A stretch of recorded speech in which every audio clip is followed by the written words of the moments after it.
Labas, Aleksandra. Aleksandra, Aleks. Sveikinu tave su gimimo diena. Linkiu tau turėti daug pinigų, dar daugiau draugų ir daug aušinimo skysčio. Kaip vienas garsus Lietuvos poetas yra pasakęs. Taip pat linkiu tapti nišinę internetą mikroįžymybę. O dar tą progą mūsų padėpuoti šventi Bachuchino atliekamą repą, Lietuvos istorijos repą. Tai ką, Hirba, banom dainuoti, žinoma, nusidainuoti. Tai ką padėkim, gerą klausimus. Pasakti vienoje. Nieko kita apie Lietuvą.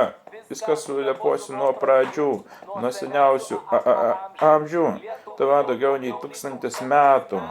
Čia to nemėgautis ir vėladų ant stalo. Per kalėdas. Jaunuoli, tau turėtų būti gėda. Nežinai vienos datos. Pirmą kartą, kai buvo paminėtas vardas Lietuvos. 1009. Šitas baromenas Lietuvos atmenybė buvo pagotas nužudytas. Bam! O tada šiek tiek vėliau, 253.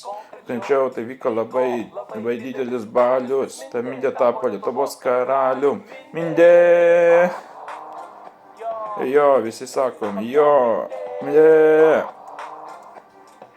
Tapo Lietuvos karalium. Vienas žodžiu, vienas buvo kaip eilinį kartą. Jeigu patiko šis video, būtinai paspausk laiką, subscribe, aš buvau Lietuvos. Kitą kartą.